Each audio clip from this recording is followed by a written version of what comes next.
The park lights flickered on one by one as dusk slipped into night.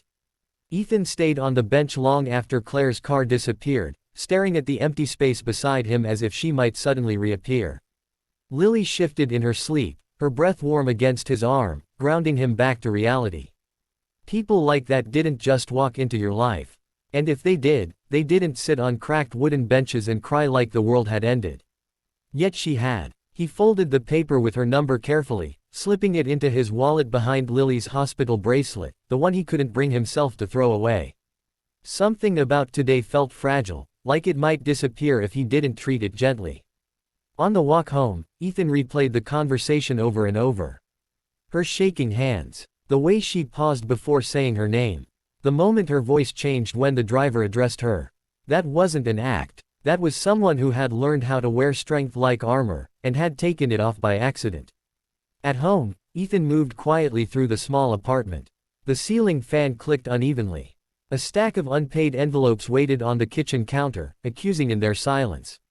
He laid Lily in bed, kissed her forehead, and lingered longer than usual. "You're safe," he whispered. Words he said more to himself than to her. Only then did he turn on the television. The headline hit him like a punch to the chest. Claire Harrington, tech billionaire, CEO under fire. There she was. Same face. Same eyes. Only now they were sharp, controlled, unreadable. Cameras flashed as reporters shouted questions she ignored with practiced ease. The woman on the screen didn't look like someone who cried on park benches. And yet, Ethan knew better. He muted the TV. Money didn't erase pain. It only hid it better. Across the city, Claire sat in the back of the car, her hands clenched tightly in her lap. "Delay the meeting," she said evenly. "I'm afraid that's not possible, Ms. Harrington," the driver replied. "The vote. I don't care," she snapped, then exhaled sharply. "I'll be there in 10. Her phone buzzed nonstop. Advisors. Lawyers. People who depended on her power but had no idea who she was without it. She glanced at her reflection in the tinted window. Smudged mascara. Red eyes. Pathetic, she thought. And yet, lighter. For 10 minutes, she had been invisible. Not Claire Harrington, billionaire. Just a woman sitting beside a tired father who expected nothing from her. That scared her more than the takeover. Because she hadn't realized how desperate she was for that kind of anonymity. Back at the apartment, Ethan poured himself a glass of water and stared at his phone. He didn't text her. What would he even say? "Hey, sorry I didn't realize you owned half the city." Instead, he sat at the small kitchen table and let himself feel something dangerous. Hope. He crushed it quickly. People like Claire Harrington didn't come back. They didn't remember park benches or strangers with stroller-worn hands and hospital jobs. They moved on. They forgot. But Claire didn't sleep that night. Between meetings and legal threats, her mind kept drifting back to one simple moment. Ethan adjusting his daughter's blanket. The way he listened without trying to fix her. The softness in his voice when he said, "I've got enough." No one had spoken to her like that in years. Not since before the money. Before the empire. At 3:17 a.m., she pulled the folded paper from her purse. She typed a message. Deleted it. Typed again. Deleted it again. Finally, she locked the phone and pressed it to her chest like it was something fragile. Tomorrow, she told herself. Morning came fast for Ethan. Lily complained about cereal being too soggy. The bus was late. His supervisor scolded him for clocking in 2 minutes behind schedule. Life resumed its relentless pace. By noon, the park bench felt like a dream. Until his phone buzzed. Unknown number. He stared at the screen, heart pounding for no logical reason. "Claire, I don't usually give my number to strangers. Or sit on park benches. Thank you for both." Ethan read it 3 times. Then he smiled, a real one. "Ethan, anytime. The bench has excellent listening skills." 3 dots appeared, disappeared, then appeared again. "Claire, I might need that bench again. And maybe, coffee that tastes like regret." Ethan leaned back against the hospital wall, suddenly aware of how loud his heart was beating. "Ethan, I know a place that serves regret with extra sugar." There was a pause. Longer this time. Then, "Claire, I'd like that." Miles away, Claire Harrington closed her phone and let out a shaky breath. For the first time since everything began unraveling, she wasn't thinking about hostile takeovers or board votes. She was thinking about a single dad with tired eyes, who had no idea how much power he'd just been handed. Ethan knew the cafe was too nice the moment he stepped inside. Not luxury nice, but polished.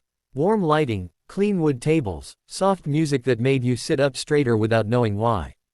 He adjusted Lily on his hip, suddenly aware of his scuffed shoes and the frayed edge of his jacket. Claire stood as soon as she saw him. Not billionaire Claire from the news. Bench Claire. Her hair was pulled back simply, her makeup minimal, eyes tired but bright when they met his. For a moment, neither of them spoke. Then Lily waved. "Hi," Lily said seriously. Claire laughed, startled and delighted. "Hi." That laugh, that unguarded sound, calmed Ethan more than anything else. They sat. Coffee arrived. For 10 minutes, they talked about nothing important. Lily's favorite cartoons. Ethan's night shifts. The way the city never really slept. Claire didn't check her phone once. But the truth sat between them like a third cup on the table. Eventually, Ethan broke the silence. "So," he said gently, "I saw the news." Claire's fingers tightened around her mug. "I figured you would. You didn't lie to me," he added quickly. "You just didn't tell me everything." She met his eyes. "Would you have stayed if I had?" Ethan paused. "I don't know," he admitted. "But I'm still here now." Something in Claire's face cracked, not into tears, but into relief. That was when the cafe door opened. And everything changed. A man in an expensive suit walked in, scanning the room with sharp eyes. He froze when he saw Claire. "Claire," he said, voice tight. "There you are." Her body went rigid. Ethan felt it immediately, the shift. The air tightening. "This is Daniel," Claire said quietly. "My CFO." Daniel's gaze flicked to Ethan, then to Lily. His polite smile didn't reach his eyes. "We've been looking for you," Daniel said. "The board meeting was moved up. You missed it." "I know," Claire replied coolly. "That was intentional." Daniel leaned closer. "This isn't the time for distractions." Ethan stood instinctively, placing himself just slightly in front of Claire without realizing it. "She's busy," Ethan said evenly. "You can come back later." Daniel stared at him like one might stare at a misplaced piece of furniture. "And you are?" Claire answered before Ethan could. "He's my friend." The word landed heavier than it should have. Daniel's jaw tightened. "Claire, we need to talk." "Alone." She didn't move. "No," she said. "You need to talk." "I'm listening." Daniel exhaled sharply. The hostile takeover vote passed. "Barely. But there's a problem." Claire's eyes darkened. "What kind of problem?" Daniel lowered his voice. "They're challenging your leadership. Claiming emotional instability. They've submitted footage." Ethan's stomach dropped. "Footage?" Claire asked. Daniel hesitated. "From yesterday. The park bench." Claire went pale. "They followed me," she whispered. Ethan clenched his fists. "That's illegal." Daniel shrugged slightly. "Not if it was public." Claire straightened slowly. "So this is what this is about." Daniel leaned in. "They'll use anything. A crying CEO. A mystery man. A child. They'll say you're compromised." Ethan felt heat rush through him. "I didn't ask to be dragged into your war." Daniel turned sharply. "And yet here you are." Claire stepped between them, her voice steel. "Enough." The cafe had gone quiet. People were staring. "We leave," Claire said. Daniel opened his mouth to argue. Claire didn't let him. "I said, we leave." That night, Ethan couldn't sleep. Claire's words echoed in his head. "They'll say you're compromised." He sat at the edge of Lily's bed, watching her breathe, guilt twisting in his chest. He couldn't afford this kind of trouble. And yet, walking away felt worse. His phone buzzed. "Claire, I'm sorry. I never wanted this to touch you." Ethan stared at the screen. "Ethan, I sat on a bench." "That's not a crime." A pause. "Claire, to them, it is." 2 days later, Claire showed up at Ethan's apartment. Not with a driver. Not with security. Just her. She stood awkwardly in the narrow hallway, taking in the peeling paint, the flickering light. "This is where you live," she said softly. "Yeah," Ethan replied. "Welcome to the penthouse." She smiled faintly, then grew serious. "They're pushing for an emergency hearing. They want me removed." Ethan leaned against the wall. "And what do they need?" "Proof," she said. "That I'm still me. That I'm grounded. Stable." He laughed bitterly. "And you think I'm that?" "I think," she said carefully, "that you see me as a person. Not a headline." Silence stretched. Then Ethan said something that surprised even him. If they come after you, they'll come after me. Claire nodded. Yes. And my daughter. Her voice dropped. I know. He looked at Lily's drawing taped to the fridge. Then back at Claire. So if I do this, he said quietly, there's no turning back. Claire met his gaze, eyes shining with something dangerously close to hope. I won't let them hurt you, she said. I promise. Ethan shook his head. People with power always say that. Then he took a breath. But people without it don't get many chances to matter. He held out his hand. I'll stand with you. Claire took his hand like it was the most precious thing she'd ever been given.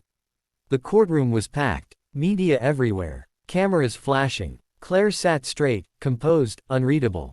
Ethan sat beside her, heart pounding, Lily absent but present in every thought. The opposing lawyer smirked. Ms. Harrington, he said smoothly, isn't it true that under stress, you seek comfort from strangers? Claire didn't answer immediately. She glanced at Ethan, then spoke clearly. I seek truth, she said. And sometimes it sits beside you when the world walks away. A murmur rippled through the room. The judge leaned forward, and for the first time since the takeover began, Claire Harrington wasn't fighting alone.